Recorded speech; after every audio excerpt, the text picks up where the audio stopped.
Well, good afternoon, everybody. It's 8:36 p.m. Eastern Time, and I'm here with Julio Vallejo from the East Coast. Well, the West Coast. I'm here at the East Coast. Julio, the West Coast, and we are at ThinkCorazón. Today, it's the first Wednesday of the month. It's my third episode, my second episode in English.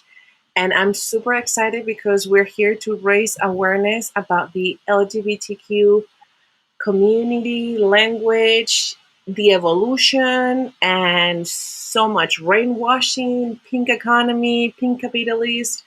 I mean, so many things, guys. And so I would love to pass the baton to Julio Vallejo and let him introduce himself.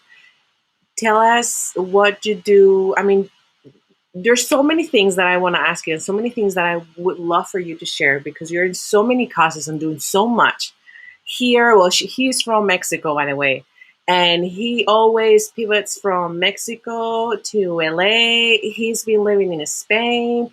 He is everywhere, guys. So this is a pleasure and an honor to have you. And just before you start talking, let me just give Mario access to join us.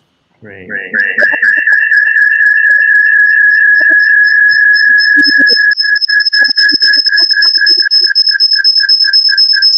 What is that? Is it me? No, I think it's Mario.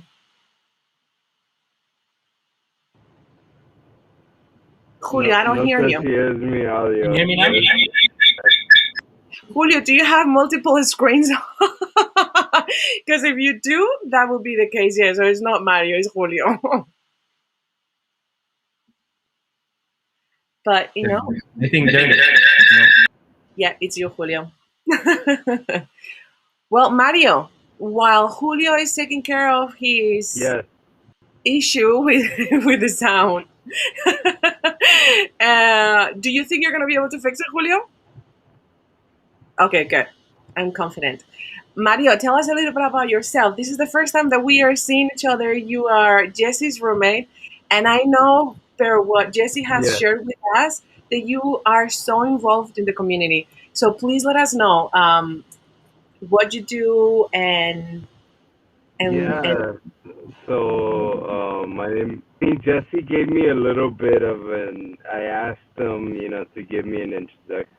Today's discussion would be about. My name is Mario, but I currently work with the health department, tracking COVID and people that are experiencing homelessness. So anytime people take county for COVID, we're trying to identify, and then if we need to refer them to isolation and quarantine so that they can to stay for the duration of their infection. Prior department tracking COVID. I work at the LA LGBT Center, and I used to do following up on syphilis and HIV cases. wow.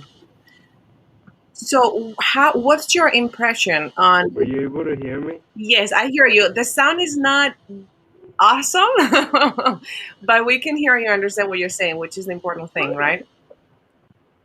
Now, tell us what's Okay. your overall impression for everything that you do and how the evolution in Los Angeles has been. Well, how long have you been working on these associations?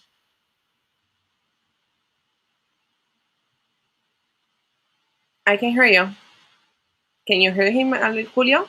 No, I think it's audio. No. Julio, I can hear you so clear. You're a master. Mario, Change no. to earphones. Smart. Mario, we cannot hear you, but we see you moving your lips. Now it's your turn. Hi. Hi, Julio. Welcome back to your introduction. Just one question. As I'm speaking, I can hear myself in the audio. Is there a way I can shut myself off from my earphones? I don't believe so. I mean, we can hear you very clear. Can you hear me? Yeah, no, I can hear you, but I can hear myself as I'm With speaking with echo? a delay as the system is sending it back to me.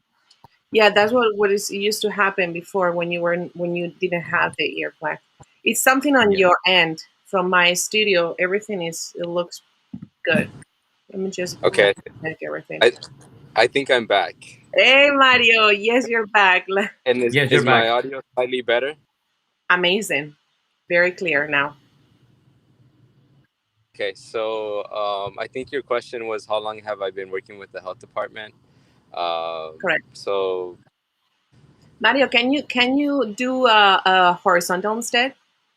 yeah, like this. Yes, Yeah, better. Thank you. yeah, okay. I've been with the health department since about October of last year, so Oh, right before California was the epicenter of the pandemic. Um, so I got to experience that surge, and I was working with people. Our team was investigating cases, and we were working 6 days a week in January, February. We were pretty busy. Um, yeah, it was a lot.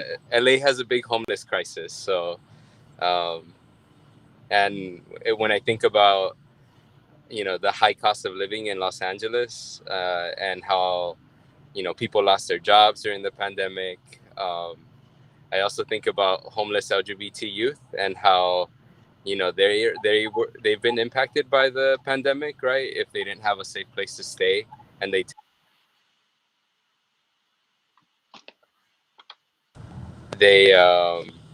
if they tested positive for COVID, then you know they had to like find resources to try make sure that they had a safe place to be for the duration of their infection. and so what's your role within that situation? So within the health department, we're identifying cases from all over, whether it's like at private hospitals, people experiencing homelessness are testing positive everywhere, drive-through sites, walk-up sites, um, And I'm here. and they don't always disclose their sexual orientation or gender identity when they're going in for testing. Hmm. But sometimes they do, right? There's an intake that's done, and that's how we're able to capture that data. Um, but what I've noticed is like it depends on the the location, right, where people test, whether people will be more inclined to disclose either their gender identity or their sexual orientation. Got it. Now, Yeah. Julio, before we get into more details about Mario's career and involvement in the community, tell us about yourself. Who started your Well, introduction? yes. So as you said, I'm originally from Mexico. I came here about 21, 22 years ago. So officially, I've been half of my life living in Mexico, half of my life living in the US, and never lost touch with Mexico, never lost touch with the US at all, in any case. And I think I've seen both countries evolving in different conversations about diversity and inclusion in many areas. Like I'm a gay cisgender man. That's how I identify. And now that we're in the June month, the Pride month, that's my LGBTQ identity. Hmm. I mean, how these conversations have been evolving in Mexico, which to my surprise, even though Mexico has been always kind of behind in this social uh, conversations of inclusion and diversity, it moves pretty quick. It moves pretty quick, even though it gets kind of a little bit behind other countries into the conversations. They move pretty quick, surprisingly so. So cities like Mexico City, Guadalajara, Monterrey are pretty advanced and have legislated a lot. So now you can get married in Mexico City. Same-sex couples can get married. There are several programs, several programs like Mario, like the ones that Mario have been participating on, Hmm. uh, that are funded by the state and by several nonprofit organizations. And so I did a little bit of activism within the LGBT community. Now I do a little bit of work in the area of race and race relationships in Mexico and most of Latin America, but conversations that pretty much are a little bit behind the US conversations that we've had here about race relations in the United States. So there's a lot of things that Mexico, it's taking from the States in terms of language, in terms of dynamics, in terms of how to approach certain conversations. And that I think is what helps countries like Mexico move faster than the first movers that started the conversation, right? Because they don't have to reinvent, or they don't have to invent words or dynamics or papers, because those already have been written by other societies that have started the conversations prior to Mexico, for example, in this case. So I think that's how having a foot in two countries has helped me kind of have a different vision of what's happening in different fronts.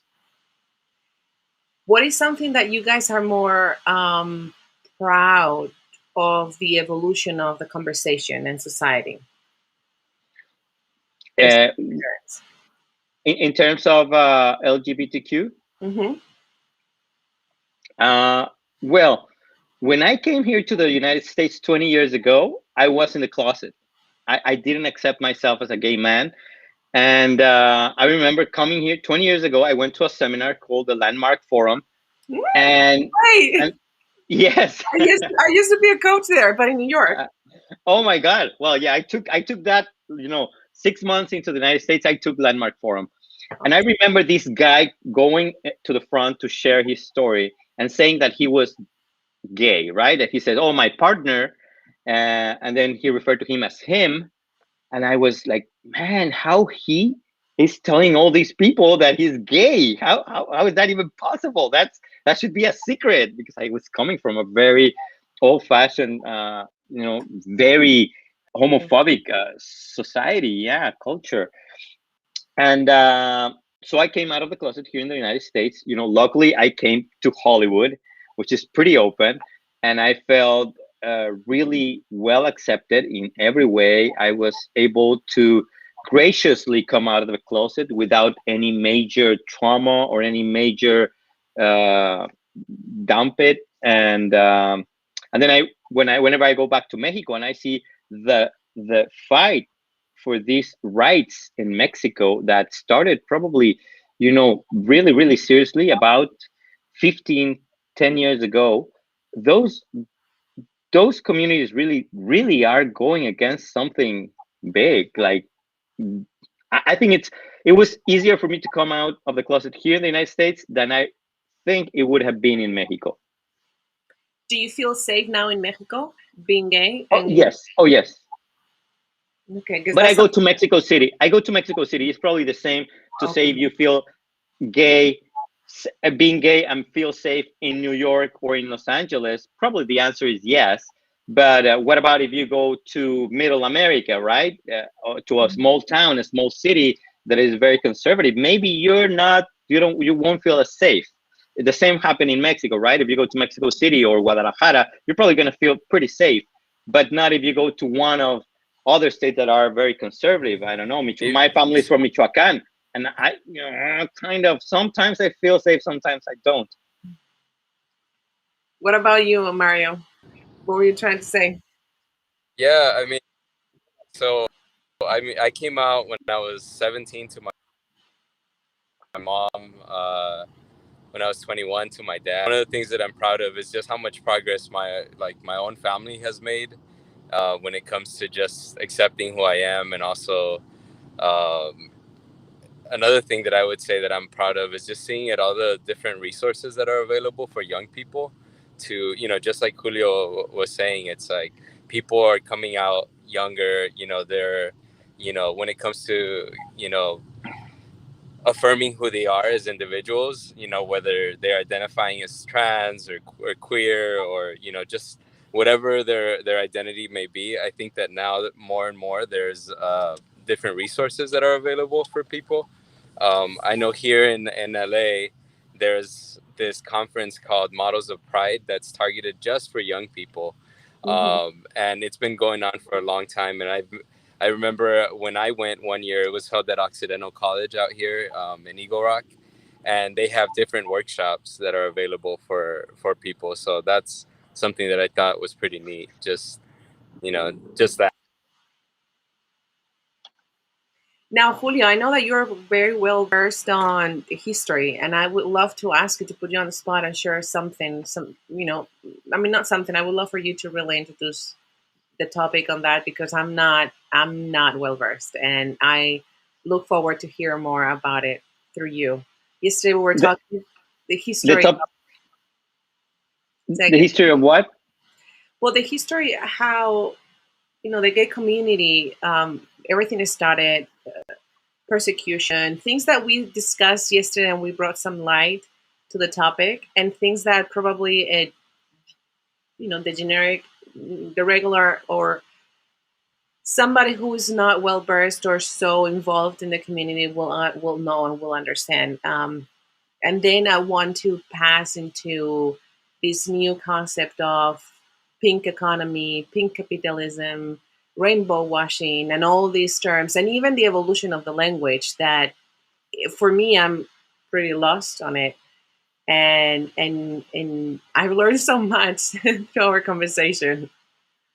So, Well, thank you for saying that I'm a very well versed individual in history of LGBTQ activism.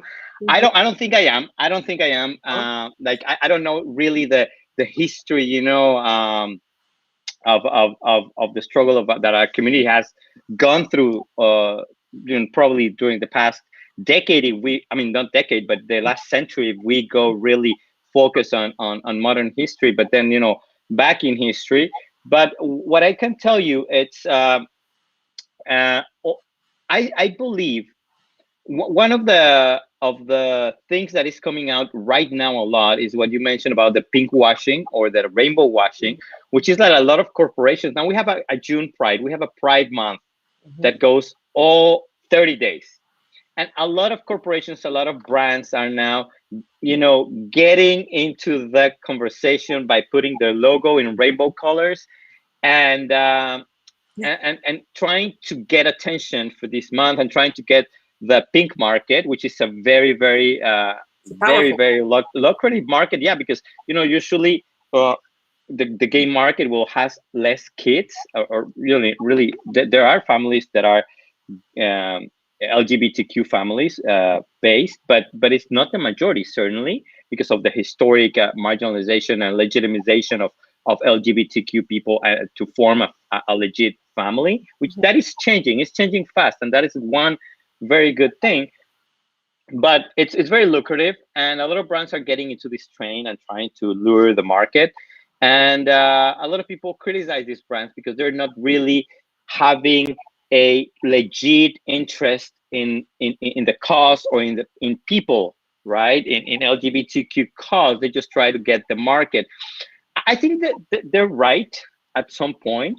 But I was thinking the other day, I was looking at a bank who has a little rainbow flag in their branch. And I was thinking, when I was a little kid, if I went with my dad to the bank and see a rainbow flag at the counter, even if they didn't do Mhm. anything else at all, I would think to myself, wow, look, this is the bank where my dad has his money, and they support the gay or LGBTQ community. Then it shouldn't be bad to be gay, right? Then I would think to myself, maybe I'm not wrong. And I think that's a very powerful thing, even though there's a long way to go, because there's a lot of rights that LGBTQ couples haven't been granted yet, like getting access to health insurance, for example, for your same-sex partner, like all the inheritance thing, all the doing taxes together, all these things that haven't been institutionalized yet as they should. Yeah, one of the things, like Julio, one of the things that I've always thought of when it comes to just LGBT rights, and the fact that we're celebrating Pride Month in June because of the Stonewall uprising, Stonewall. right, or riot in New York, right? Like that's a historical thing where, like, all these drag queens, like, you know, black and like Puerto Rican drag queens, you know, transsexuals at the time, that's the term I think they would use. They kind of stood up and said, like, we're not going to be harassed by cops, right? And in an era of like the Black Lives Matter movement, like there's all these different things that are kind of intersectional. And when I think about health insurance, I've always had an issue with it being like only married couples, or like only, you know, if you're in a domestic partnership. I feel like the real issue is that everybody should have health insurance, not just people in relationships, right? Like Oh that's yeah. been, as a queer person, that's how I view it, right? But Mhm. I understand that like some people, like they want to make sure that like it's included as part of gay marriage, as domestic partnerships. But I feel like as a baseline, it would be better if it wasn't the case like that. But that's just what Oh I yeah. think. You know? Oh well, I think we all should have universal healthcare, right? I think it's a basic human right, and this is one of the what things that we were talking about yesterday, Almu, about intersectionality, right? When you talk about a specific marginalized group, like in this case, we're talking about LGBTQ because it's a Pride Month.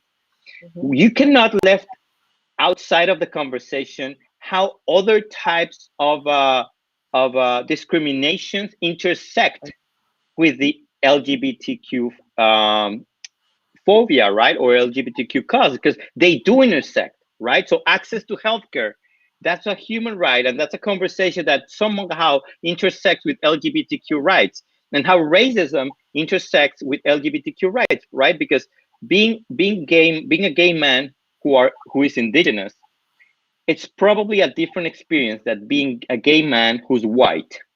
Mhm. Maybe we both feel or suffer some kind of discrimination because of our sexual orientation, but certainly being brown or being a person of color has a certain influence in how I experiment, or how I'm being treated in society, or how I get access to different kinds of things, like for example healthcare, or like a job market, or like capital, you know, access to get a loan, etc. All those things, the intersectionalities, what intersectionality do is the acknowledgement that social relationships are so complex and are not just one fold, and they just don't have one variable that we need to study. We need to study so many variables at a time, at the same time, in order to come up to conclusions, and in order to come up with solutions, because that's what we want at the end of the day. We want to make things better for everyone, and especially for those who historically have had it worse. Now, so we were talking about the acknowledgement of the colors are a good thing because it's part of the evolution. I'm having mixed feelings because at some point I do like to see the colors. I like to see the recognition and the presence. I don't like to just see it in June.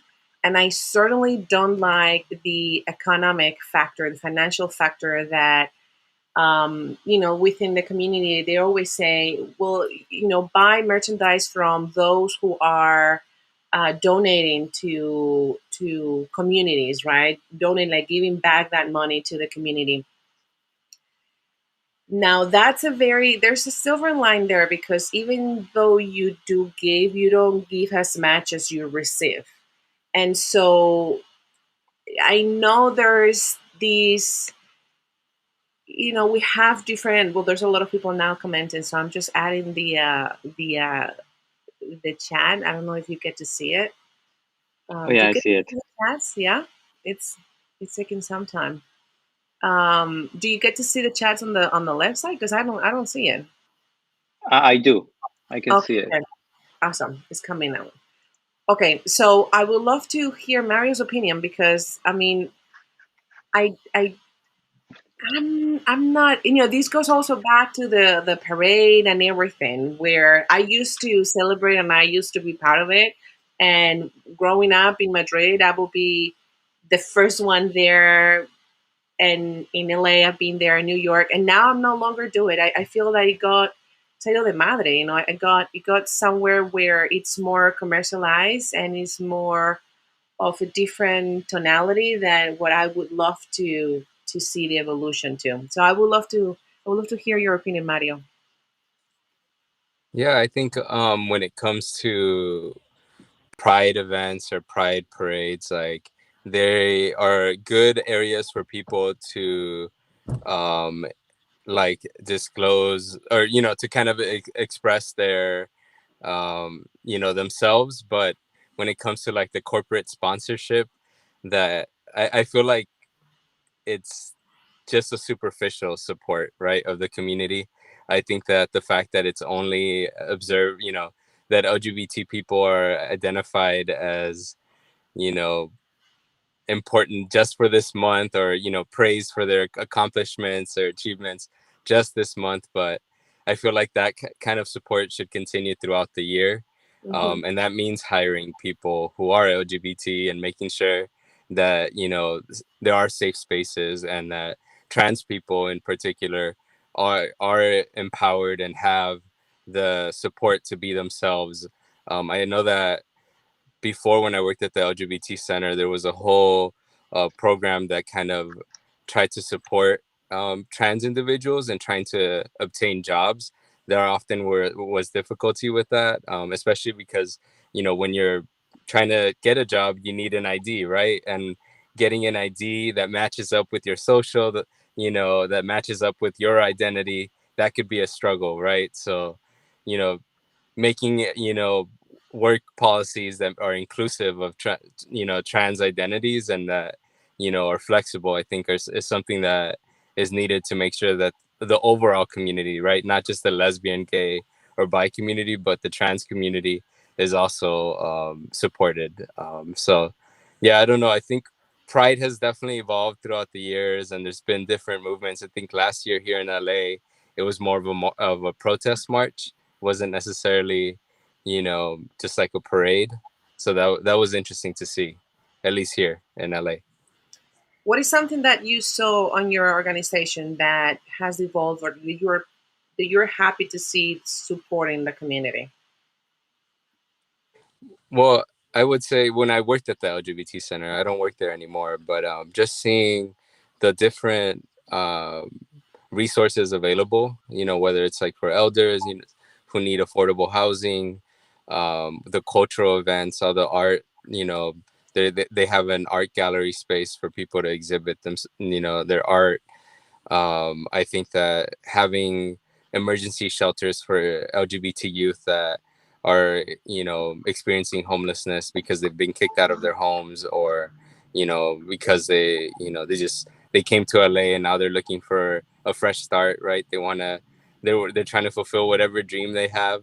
So just, I think that, that, along with other organizations in Los Angeles that are providing us spaces for, here I think there's another org called Las Walls, Las Memorias, that kind of Hmm. originated around an AIDS monument, and that's mostly, addressing some of the needs that like Latino LGBT folks, or some of the issues that Latino or folks are facing here in LA County. I'm gonna take all these comments because I'm not pro the things. I mean, I like when people speak up and share their voice. I don't like when they're starting using terms in a Oh negative. no, this is spam. Yes, this is some couple of profiles that are spam. Yeah. Okay, good, good. Well, there's no way for me to block them from the conversation. So I'm just gonna let them go and see if other type of comments get to be more inclusive and in a positive light. Now, Julio, you, Yes. especially you that you travel so much. What's something that has caught your attention as part of an evolution that you you you appreciate, if anything comes to mind? Well, I think, for example, one of the countries that I think is very much advanced in this things in this conversation, it's Spain. Certainly was one of the first countries in the world who that legislated same-sex marriage, That's right. and it was an example for the world. I think it was what, like the second or the third in the Hmm. world. It was Canada, and then I think it was right after Spain. So they set they set the tone for the rest of the world. Now Now this is happening every year. New countries are getting added to the list, but Spain will set the tone. My brother lives in Spain, that's why I go a lot to Spain. And I always find Spanish society to be very open in that regard, for sure. The United States, for sure, the coast are very much open, and I think that The West acceptance, Coast, you mean? both coasts, I Oh, would West say, Coast. Okay. yeah, except like New York, like the East Coast and the West Coast are much more open to inclusiveness in this area than other states. In Mexico, I think wherever you have a concentration of population, you're gonna find that as people get together, more movements, more conversations, more programs, and more advances done in terms of inclusion, equality, equity, and all these social issues that matter to everyone. Um, I have been very lucky to live in these times. To be honest, I feel that I can see that there are breakthroughs every year. I can see like there are new benchmarks being happening every year in the three countries that I can see very close to me, which are Mexico, Spain, and the United States, for Mm-hmm. sure. Now let's get into. Yeah, and Oh, tell me, Mario. sorry. No. I was just thinking about how when it comes to like my mother, she's been in the United States. She's from Durango, Mexico, and she's been Woo. here for like 32 years now, 33. And she's, I think that most of her worldview has kind of been shaped here in the US, even though she was raised by a very conservative, religious, Catholic mother. Like my grandma was very religious, went to church every day. But I think that now her worldview has kind of opened up. And I think it's also, I think the way that's attitudes have shifted here to be more open and more accepting of people and, you know, and within LA, I feel like it's it's very easy for people to be themselves now. And there's a lot of support. So I think, yeah.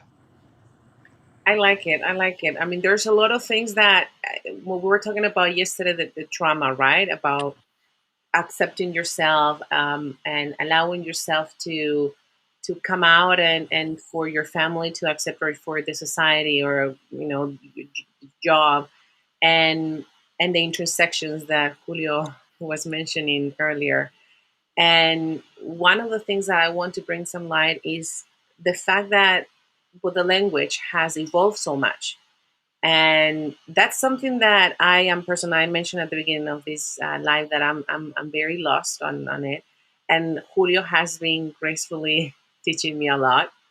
And yesterday, I like the fact that you were sharing. If I may, um, I don't want to show my food, but if I may say that Julio, you took a program to learn more about everything, and I loved the fact that you say, as a gay man, I decided to study and to understand more the evolution of things, right? So I would love to ask you, what is a thing or three things that you've learned and you take away from that class, and what is something that you guys can share or invite younger generations to do to get a better education or to get a better narrative or to navigate these waters better.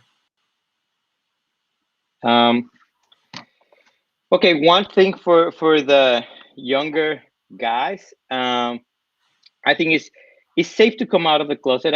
I think the best activism that anyone can do is be yourself. And I know this is a cliche. This is something that everybody says that is being said so easily, but it's not as easy to do as it is to say it.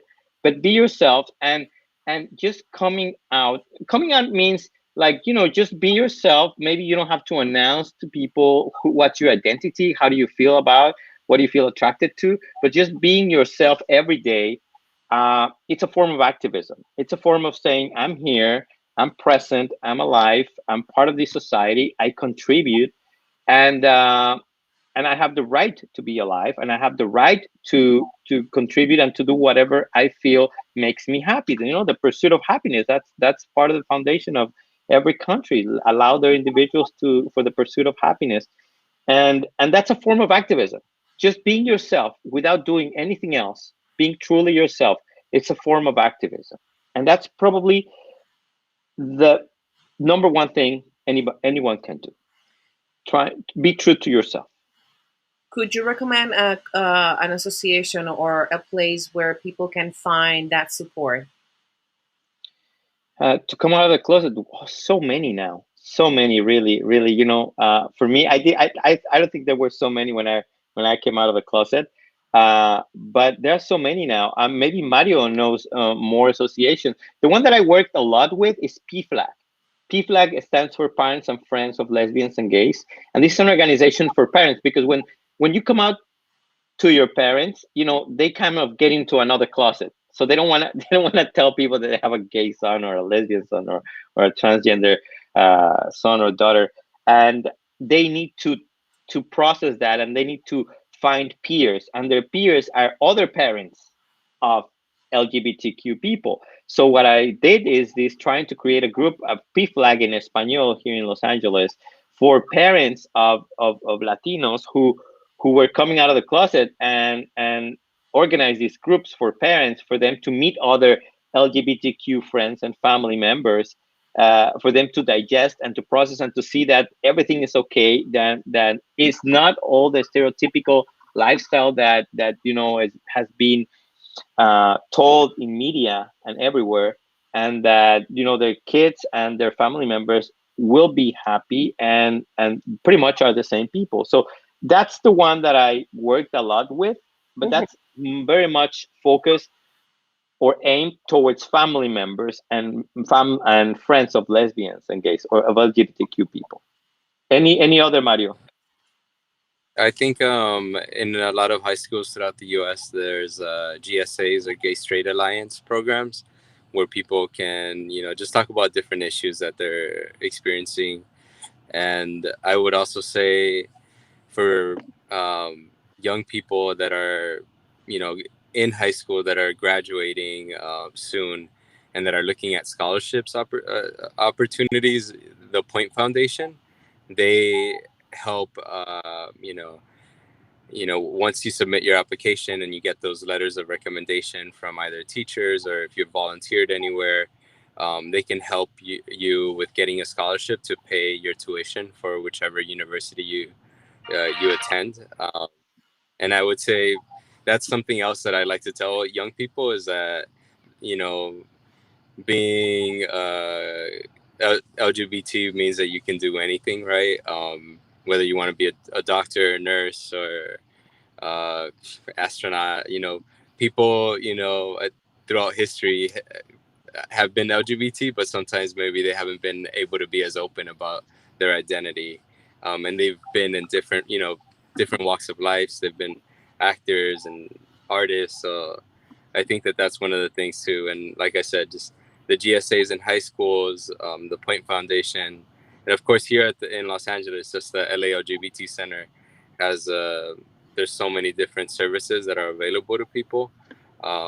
They would just have to go onto their website to get that information.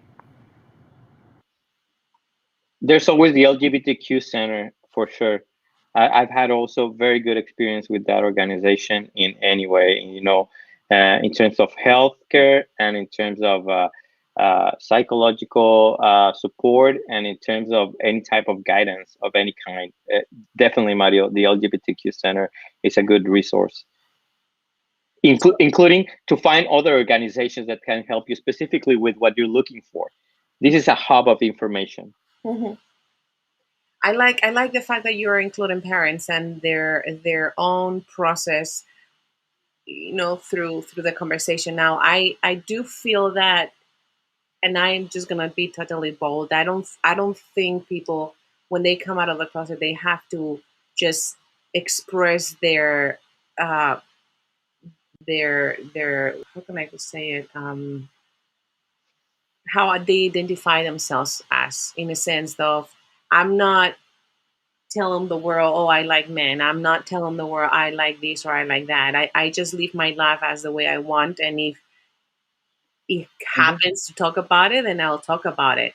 So I don't like the fact that, especially now, in June, people are asking others about talking about these things and make it more visible in a way as, oh, we need to get them everybody out of the box, as if everybody's up inside of a closet.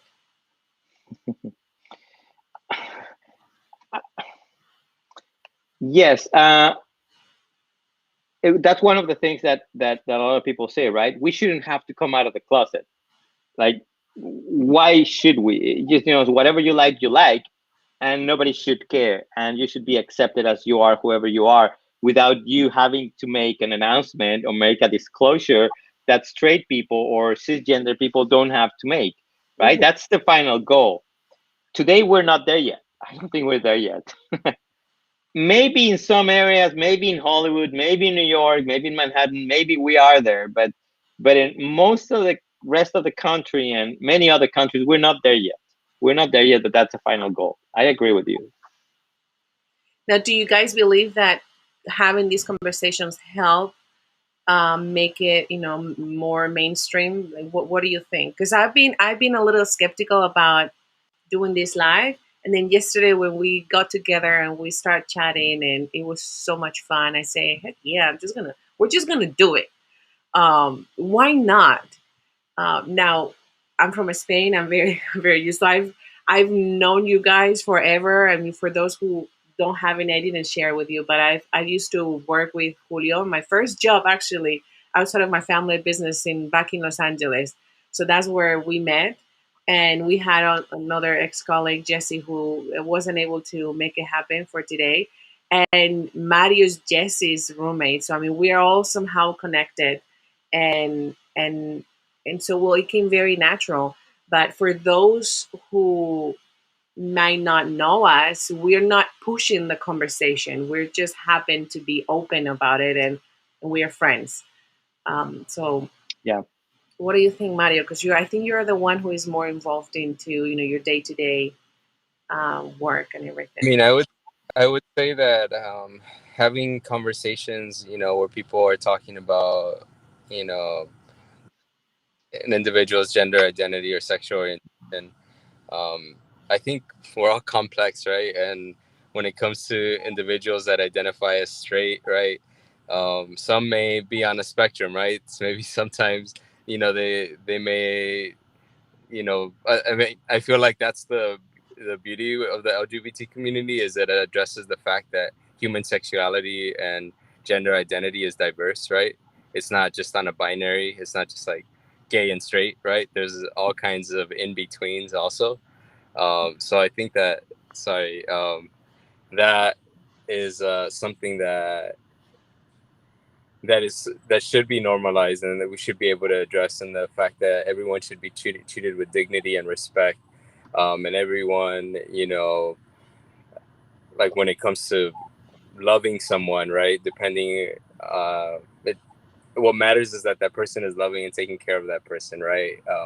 And you shouldn't treat another human being as less than, just based off of, your own prejudice or any resentment that you harbor based off your own, whatever, like, issues you have with someone that's other or different than you.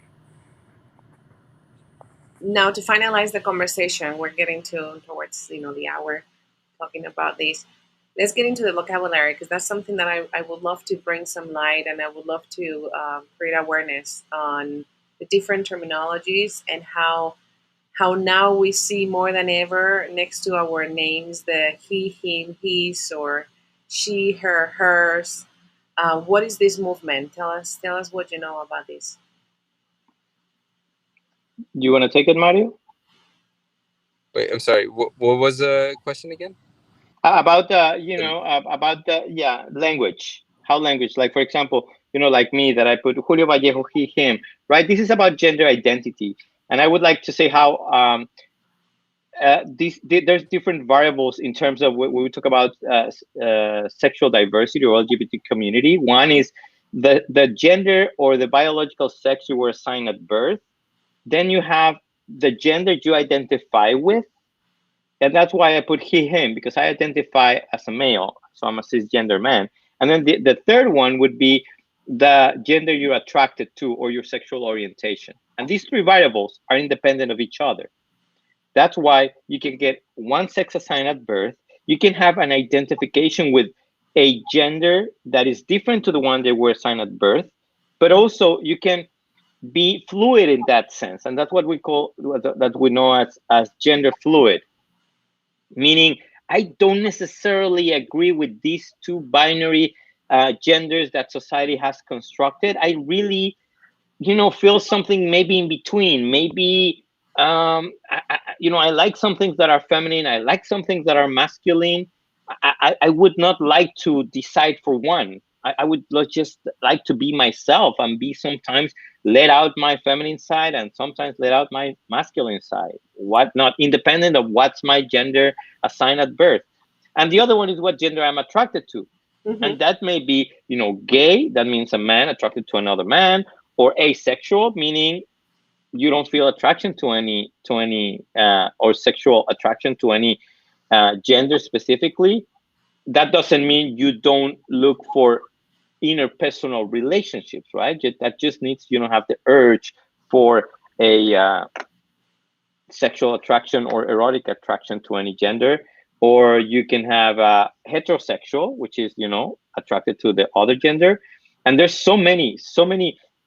I think I check out this glossary, and they add a term every week. Probably it's getting rather.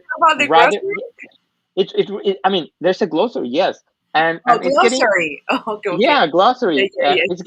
It's getting sophisticated, because we're trying to put a name to the different aspects of human sexuality. And probably at the end of the day, what we need to learn is that we need to have compassion with other people and be respectful of what other people want and likes and how they feel. Because, just feel like if that was you, or if that was your brother or your sister or your kid, how would you treat that person, right? Would you just be attacking their identity, or would you try to understand, or would you try to be compassionate and just help them be happy with whatever they chose? Exactly. I like the distinctions that you're making. Like, I'm gonna just repeat it: the three distinctions, three variables. The can change independently, right? Because that's what we're talking about. That you can go from one to another, and you don't have to, give any explanations whatsoever. One. Yeah, probably probably the first one, you cannot go from one to the other, right? Because you have a birth assigned at birth. Yes. Biological gender. Two, the gender identity. I mean, what you identify with. And third, the sexual preference. Just to make it very simple, right, to everybody.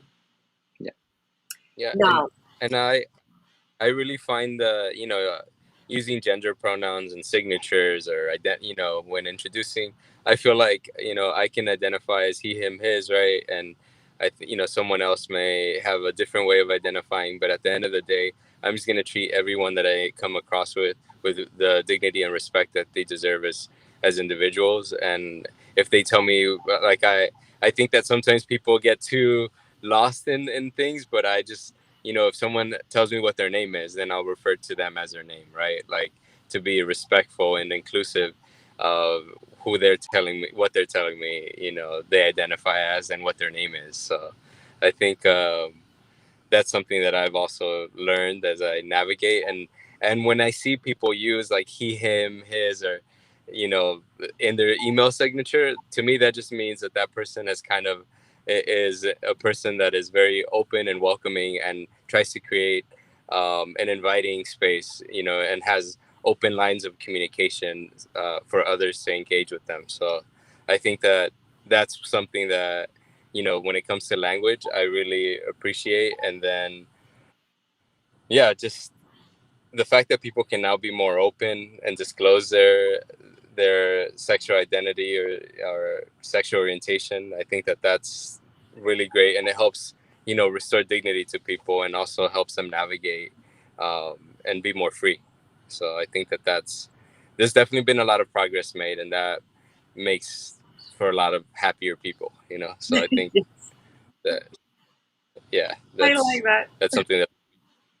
Yeah, one of the things that while I was putting this, I was creating the visual today to post that I post on Instagram.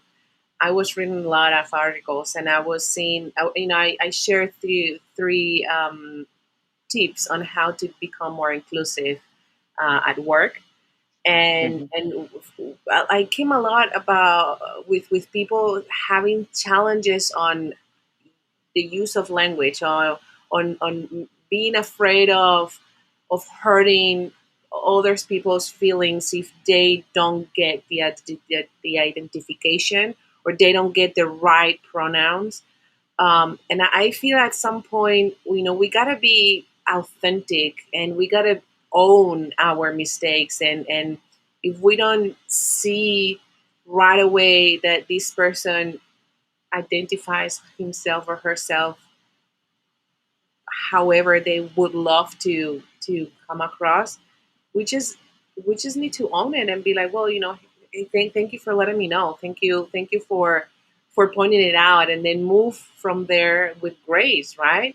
I mean, what do you guys think? Because I feel like there's other people that don't approach everyone just because. Well, in English, you were talking, Julia and I, about this. Like, it's easy because you say friend, but then there are languages like in Spanish. You have the gender identification at the end. Amigo, amiga, and sometimes one kind of stop What? oneself from communicating. So what's your thought Yeah, about? and I think that ultimately, like, language changes, right? And it evolves. And even though I've always, like, I guess, like, when it comes to Spanish, it's very gendered, right, in a lot of ways. But I think that there's always room for, things to stay the same or change. And I feel like that's the biggest thing, that I think that everyone always thinks that language has to be this concrete thing. And of course, like, there's certain things that will kind of remain constant, but there will always be variables. And you know everything evolves over time, right? Nothing is, stay stagnant and the same, right? Things, worldviews change, and language changes also. And as people, uh, discover, different terms to identify themselves, they were, as they introduce that to their friends, to their family members, whether it's in English or Spanish or, any other language, like, that's going to present a challenge initially because of traditions, because of, these things from the past. But it's also going to be an opportunity for people to learn. And so for that friend or for that family member to learn something new, and to kind of, like, be aware that there's differences between people. And I think that that's when people make mistakes, in, like, spoken language or written language, or just the way that they direct themselves towards someone, I think as long as there's a sincere apology, and and no feelings are hurt on both ends, then you can just continue and, develop a strong relationship with that person regardless of who they are. So I think, sometimes people get hung up on the particulars, but I think that you don't always necessarily have to. As long as you're open to having that conversation, then you'll be able to communicate effectively, and have a good relationship with someone. So, yeah, that's what I think. But I don't know, Julio, what do you think? I totally agree with you, Mario. Absolutely. Absolutely. I think compassion is a key word when you talk about all the issues of diversity and inclusion, and getting lost into the translation of what's the correct word, what's the correct pronoun. I think people can feel the underlying intention when you call somebody maybe the wrong pronoun or maybe the wrong way. If you do it really, if you're referring to that person with respect, Mm-hmm. I mean, even if you do it wrong, that person can feel the underlying intention that you're not doing to disrespect Mm-hmm. them. You're doing it, maybe because you don't know, maybe because, you weren't taught to call that person a certain way, or maybe because you didn't know some words may be offensive to other people. Underlying intention is everything, and acting with compassion to our fellow human beings, it's always like the go-to strategy, more than so learning the pronouns or learning the history or learning other nuts and bolts, that is good too. But if you do it with the intention to hurt, then even if you know everything, it's not gonna work. Exactly. So guys, share with us terms, bring some light to the new evolution of the glossary that Julio was talking about. I well, since gender is the first one that comes to mind, I would love for because that's myself. um, um, tell us their meanings and let's Well, going. I think my understanding of cisgender is just like when you, like, let's say you were born a man or born a woman, right? Biologically, you have like, you know, female or male parts, right? When you identify the same way, and like there isn't any kind of, just like, I think that means that you identify as cisgender, that you are able to kind of, just like, if you were born biologically male, you identify as he, him, his, and same thing, for female, right? You would identify the same way. And so if there's any variance, then they could be trans, or and I think each term, I mean, there's so many. I think it's an alphabet soup with people, but Yeah. I always love it. I love our people for all the different identities. But if you're like cross-dressing, that doesn't necessarily mean that you're trans, right? It just means that you're wearing something that conventionally, right, within society is seen as like, not appropriate for someone that looks like you, right? Like if you're wearing a dress, or if you're wearing skirts, or you know vice versa, like if you're wearing pants or shorts. But it's all kind of ridiculous, right? Because anyone can wear whatever they want, like, in my opinion. Like, as long as they're not, as long as they're happy and they're not bothering anybody, like, people can wear whatever they want. And shorts and pants, and like, I feel like that has become more like gender neutral, right? But it's like everything could really be gender neutral. And I think that people that kind of navigate through gender, and like in different ways, I don't know if of any other terms, but I know people, if you're talking about people that are like pansexual, they may necessarily not just be reduced to just feeling sexual or romantic attraction to one, to either gay or bi or lesbian people or straight.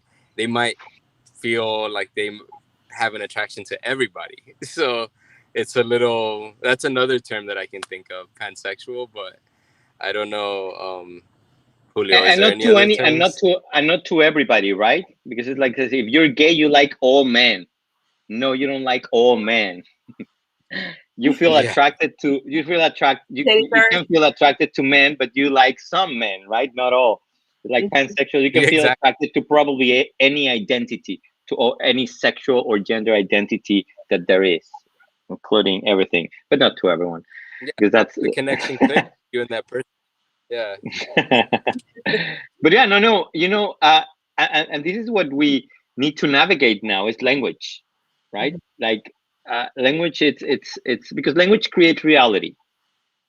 And so that's why we can create a good and inclusive reality by using language, Mm-hmm. and by using language with compassion and with constructivism and with love. Not also because I've also been, me being gay, I've been canceled by other fellow gay men because I use the wrong words, and I'm like, I'm part of the collective. I'm with you. Why are you attacking me because I didn't use the correct word? Like, uh, let's. I agree. Words are powerful, but also the intention that goes behind those words is really what gives power to those words. So Yes. just I like it. You guys are so serious. You are behaving. This is, I was just through the entire hour, I've been thinking, this is day and night from the conversation that we had and that we yesterday. I can I believe know, right? you are keeping it so professional. I, I know. I can't believe it. Yesterday, we were all afraid that it was going to get out of town. And I was telling everybody in the call, guys, it's okay. We got to show ourselves. We got to show our true colors. And today, we're like all quiet, respecting each other's terms, not really want to, say something. Yeah, something that is inappropriate. Yeah, I know. When you're broadcasting, kind of gotta switch I mean, there's that also other that. terms, but those are slang terms, right? Like what? Like which ones, Mario? Like podcast.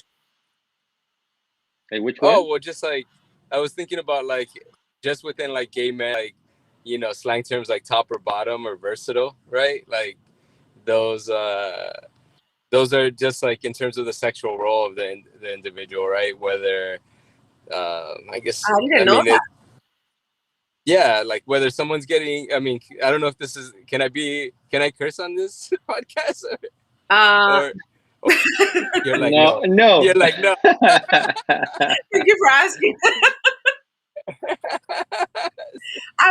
But I won't. But yeah, they're just they're in terms of sexual roles within you know relationships. Those are terms that are also used. So, and I think that they're often they deal with issues of power and power dynamics between relationships. So, and that's something that transcends anyone's sexual orientation and gender identity. I feel like there's different roles that people take on in relationships, but yeah. So just to to wrap it up, what is an advice that you can give families, that you can give parents, um, that you can give, or even like something? Well, let's talk about parents and families. What's one advice that you guys can give based on your experience and based on what you currently see out there? For parents, Yeah. I would say if your child is or teenager is dealing with, um, you know, so some of the issues that may come up as they're, yeah, being open about their sexuality or their gender identity, like just being patient and open, have open lines of communication, ask questions, and you know, I think that if you have that and you're able to get trust and you're compassionate with your child, then you'll be able to make sure that you have like a loving relationship with that child. So just, I guess, just staying open and um, yeah, I think that's the only advice I can think of. And then when it comes to those young individuals that are navigating the world and starting everything, just know that the sky's the limit. You can do whatever you want. Like there's opportunities out there for you depending on what career you want, path you want to take. There's a lot of different ways. You just have to look for it. And now with the internet, you're able to find that a lot easier. You're able to Google something really quickly and try to find the resources that you need so that you can be successful. Or, whether there's local, your local LGBT center, or if there's a gay straight alliance at your high school, or if there's just like a group online where people are communicating about issues. I think that that's all really helpful and can help you as you navigate everything as a queer trans individual. Yeah, so if anybody that is watching this, feels lost at some point, go online, look for local organizations. There's so much resources out there, right? Yes. We mentioned a few tonight, and but there's way more. Um, Exactly. Yeah, for parents, for example, if you have a kid or a family member who came out to you or that that you're gay, they're right. They don't need therapy. I mean, they probably need. We all need therapy at some point, right? we all need. That's something that we need to also demystify and accept that we all, mental issues, mental health, we need to give it the importance that it has. Yes. And but in order for you as a parent to start dealing with your own expectations that you had for your kid, and then your kid decided to take a different path, different from the expectations that you had, you know, there's a lot of resources as well. For example, this organization PFLAG, it's amazing, it's wonderful. You can talk to peers, you can talk to other parents, you can talk to specialists, psychologists, therapists, etc. It's an amazing organization. And that is everything for free, or there's like, tell us Of more course, about. everything is for free. No, everything is for free. There are several chapters. So there's a PFLAG national organization, and then there are chapters, regional chapters. So you're gonna find the LA chapter. There was a chapter when I was active in PFLAG in Pasadena. There was one in Orange County. There was one in West LA. There was one in South Central, etc. In East LA, there was another one. So there are chapters all over the country, and they hold meetings every month. I think, at least that's what I know. But it's open, it's free. You can go, you can look for them online. You can find leaders for the chapters. It's everywhere. Yeah, for those who might be watching this and might be on the fence on approaching any organization, just know that these chapters, especially if it's national, they have social workers working for them who get like in touch with you after you make the you Oh, take the first step. Tell me, Mario. I just remember that there's also the Trevor Project. Um, they support LGBT youth, and I think they have 24/7 hotlines. I don't know the number right off the top of my head, but the Trevor Project's pretty good. I think there's also Teen Source. Um, there's so many resources out there. But yeah, and of course, in a lot of major cities, there's LGBT centers. So if people are able to, you can call or you can send an email or send a message to their website, Hmm. and then you'll be able to get connected with resources. What is something that you would love organizations to have more presence? I mean, we talk about policies, we talk about benefits. What is something that you would love to have them evolve around? Hmm. Let me think. Uh, Organizations? What do you mean? In well, companies, Well, I you think mean that they should. yeah, no Yeah. organizations, that the ones that we're talking about, but like companies in general, like in the work oh, I force. see. Oh well, I would say like having diverse leaders, right? Like people, whether it's like managers or supervisors within the ranks of their employees, like that reflect, you know, a diverse pool of candidates, right? So, Hmm.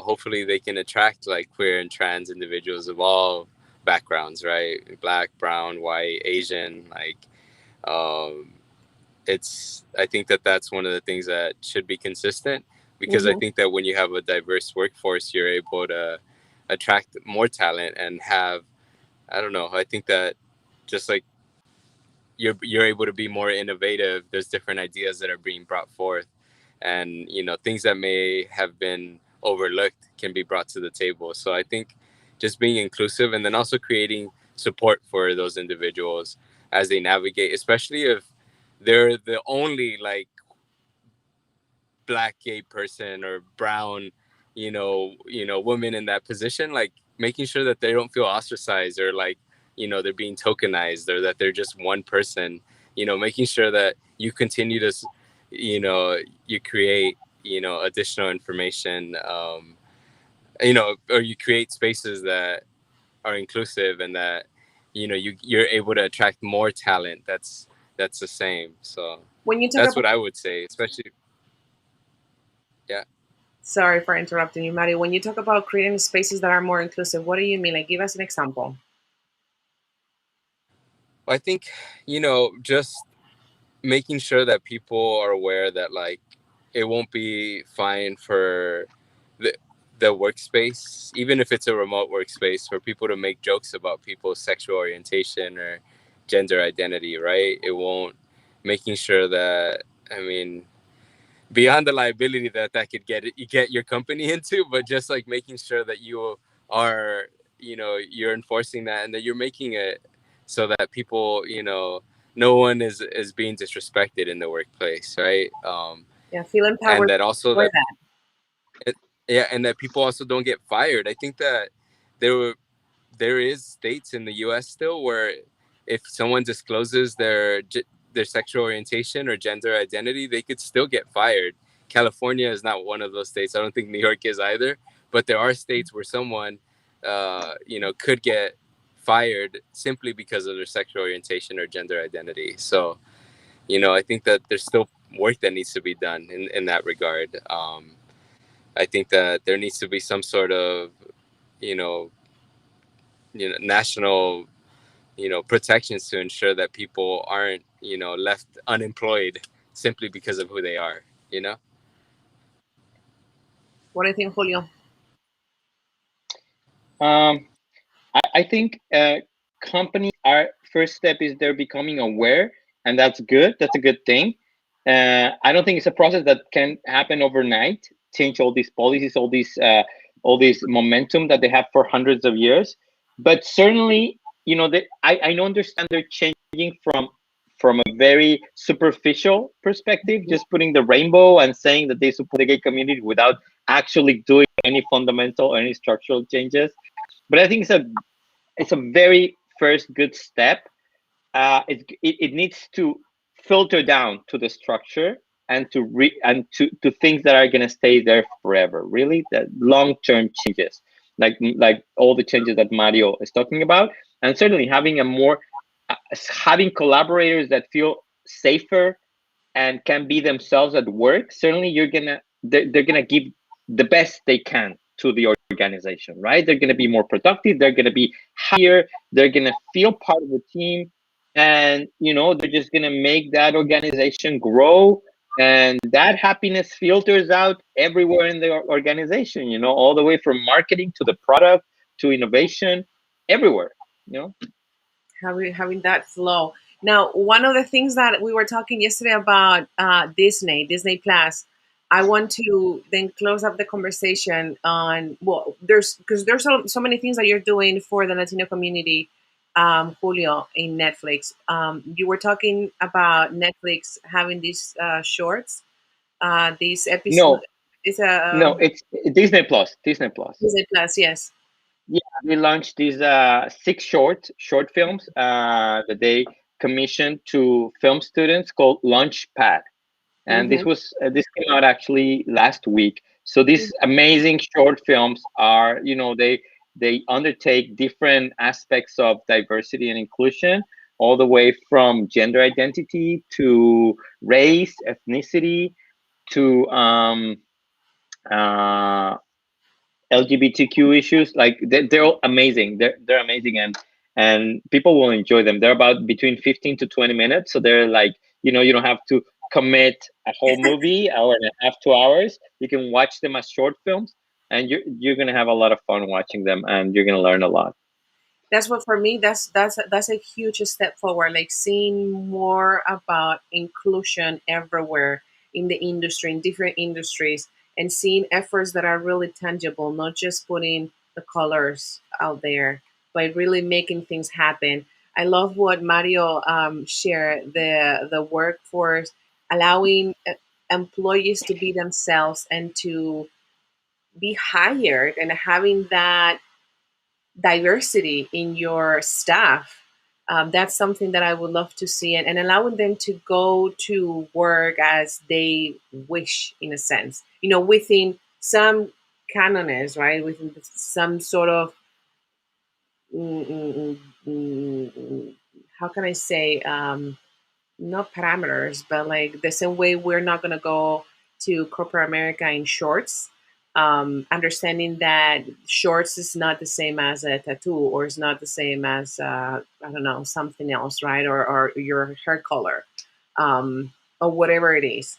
That, for me, that's a huge step forward. Seeing that happening everywhere in the world, that inclusiveness. Um, For sure.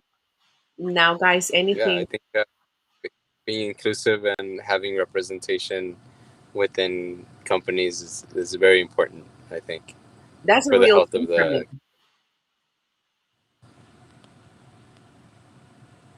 So to close up this, I want to thank you guys for sharing everything that you shared today, for all the advice and all the awareness that you created today.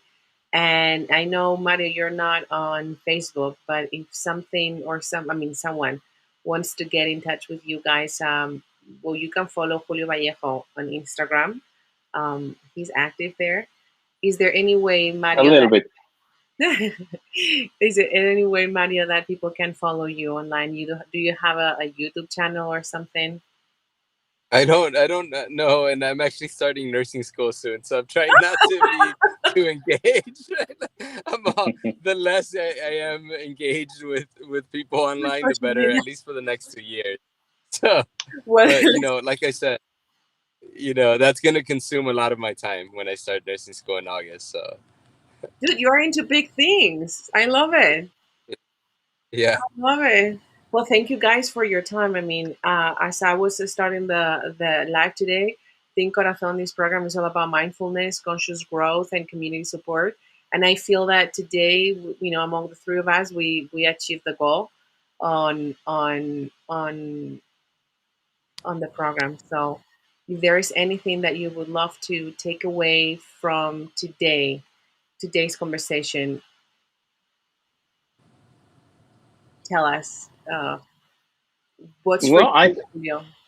I, I think the more we talk about it, the more things come out. Like a lot of things that Mario was talking about, just made me think about my own perspective and my own pitfalls. And I think the more we talk about social issues, inclusiveness, diversity, and how we feel and how we interact with each other, the more we're gonna be mindful, and we're gonna create a better society for everyone, not just for some. Yeah, I think I want to just thank you for creating this space to kind of come in and discuss, different issues.